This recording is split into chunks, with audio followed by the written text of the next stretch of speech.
नमस्कार। जब रसायन जगत तत्वों की खोज हुई तो उनके वर्गीकरण की आवश्यकता महसूस हुई ताकि उनके भौतिक और रासायनिक गुणों का सरलतापूर्वक अध्ययन किया जा सके।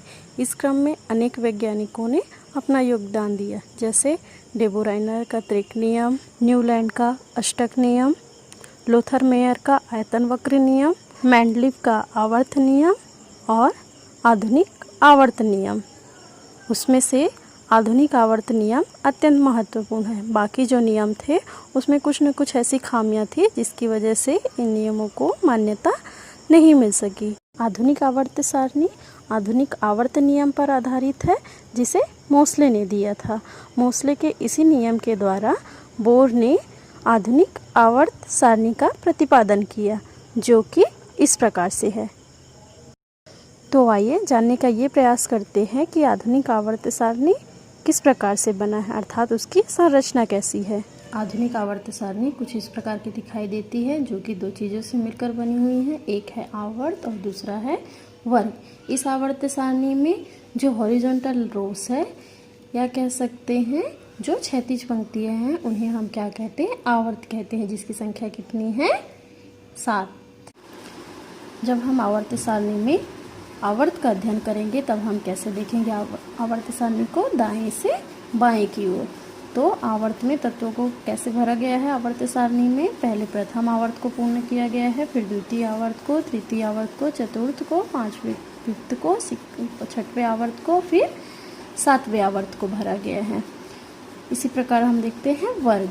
इस आवर्त सारणी में जो ऊर्ध्वाधर खाने हैं या वर्टिकल कॉलम है, उन्हें क्या कहा गया है, वर्ग कहा गया है, जिसकी संख्या कितनी है, 18। तत्वों को रखने का क्रम क्या है, पहले प्रथम आवर्त को फिर द्वितीय आवर्त को पूर्ण करेंगे, जिसमें परमाणु क्रमांक 3 वाला तत्व आएगा, जिसका परमाणु क्रमांक 4 है, 5, 6, 7, 8, 9 और 10 परमाणु क्रमांक के तत्व आएंगे। उसके पश्चात फिर 11 परमाणु क्रमांक। इस तरह से तत्वों को निश्चित क्रम में उनके परमाणु क्रमांक के आधार पर भरते जाते हैं। तो इस प्रकार से देखिए, यहाँ पे 55, 56 और 57 परमाणु क्रमांक वाले तत्व हैं। आपने आवर्त सारणी को अगर ध्यान से देखा होगा तो देखेंगे आप, यहाँ पे 57 के बाद सीधा परमाणु क्रमांक 72 लिखा होगा।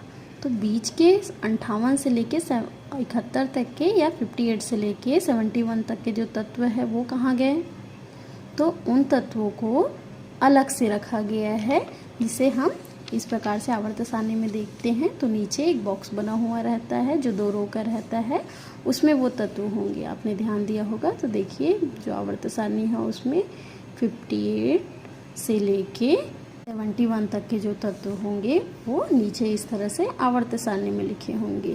6वें आवर्त में कुल 86 तक के तत्व आते हैं। उसके बाद 7वें आवर्त में 87, 88, 89 के बाद आप देखेंगे कि 104 वाला तत्व आता है। तो बीच के जो 14 तत्व है वो फिर से नीचे जो आवर्त बना हुआ है उसमें रखा हुआ होता है, 103 तक के 14 तत्व। तो इन तत्वों को अलग क्यों रखा गया है, इसका कारण ये होता है कि ये जो तत्व है, यहाँ पे जो तत्व पाए जाते हैं उनसे अलग गुण पाए जाते हैं, इसलिए इन तत्वों को अलग से श्रेणी में रखा गया है और इसे अलग से नाम दिया गया है। तो ये तत्व कोई अलग आवर्त में नहीं है। जैसे ये 7 आवर्त हुआ तो हम इसे 8वां आवर्त और 9वां आवर्त इस तरह से नहीं पढ़ेंगे, क्योंकि ये इसी के बीच आते हैं, लेकिन इसके गुण अलग होते हैं। इस कारण इसे आवर्त सारणी में अलग से दर्शाया गया है और इसे एक ब्लॉक का नाम दिया गया है, जिसे हम क्या कहते हैं, एफ ब्लॉक कहते हैं।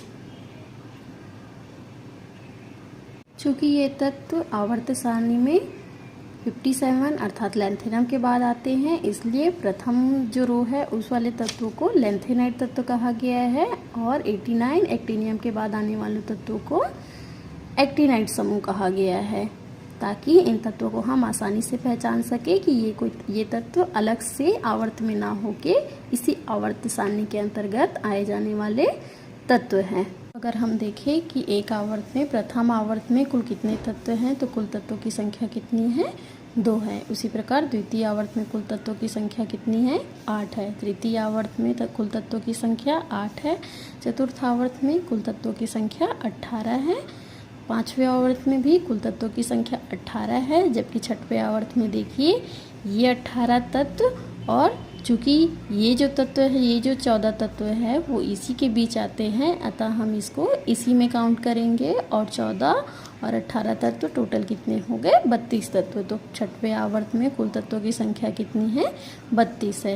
इसी प्रकार सातवें आवर्त में भी बीच के 14 तत्वों को अगर हम काउंट करें तो कुल तत्वों की संख्या हो जाएगी 32। इस आवर्त सारणी को देखने पर यह भी हमें ज्ञात होता है कि कुल हमारे पास कितने तत्व हैं? 118 तत्व हैं। आप लोगों ने पिछले क्लास में इलेक्ट्रॉनिक विन्यास के बारे में पढ़ा होगा। इलेक्ट्रॉनिक विन्यास अर्थात कोशों में इलेक्ट्रॉनों के भरने का क्रम। हमें ज्ञात है कि के कोश में अधिकतम 2 इलेक्ट्रॉन आ सकते हैं, एल कोश में अधिकतम 8 इलेक्ट्रॉन, एम कोश में अधिकतम 8 इलेक्ट्रॉन, एन कोश में अधिकतम 18 इलेक्ट्रॉन, ओ कोश में अधिकतम 18 इलेक्ट्रॉन, पी कोश में अधिकतम 32 इलेक्ट्रॉन और क्यू कोश में अधिकतम 32 इलेक्ट्रॉन आ सकते हैं। कोशों में ये इलेक्ट्रॉन ठीक उसी प्रकार से भरे हैं जिस प्रकार से प्रत्येक आवर्त में अधिकतम तत्वों की संख्या। जैसे देखिए प्रथम आवर्त में अधिकतम तत्वों की संख्या 2 है, द्वितीय आवर्त में अधिकतम तत्वों की संख्या 8 है, तृतीय आवर्त में 8 है, चतुर्थ आवर्त में तत्वों की संख्या 18 है, पांचवें आवर्त में तत्वों की संख्या 18 है, छठवें आवर्त में तत्वों की संख्या 32 है और सातवें आवर्त में भी तत्वों की संख्या 32 है।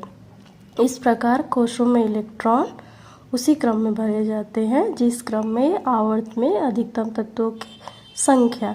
तो ये इलेक्ट्रॉनिक विन्यास आवर्त सारणी के आधार पर ही बने हुए हैं। Thank you.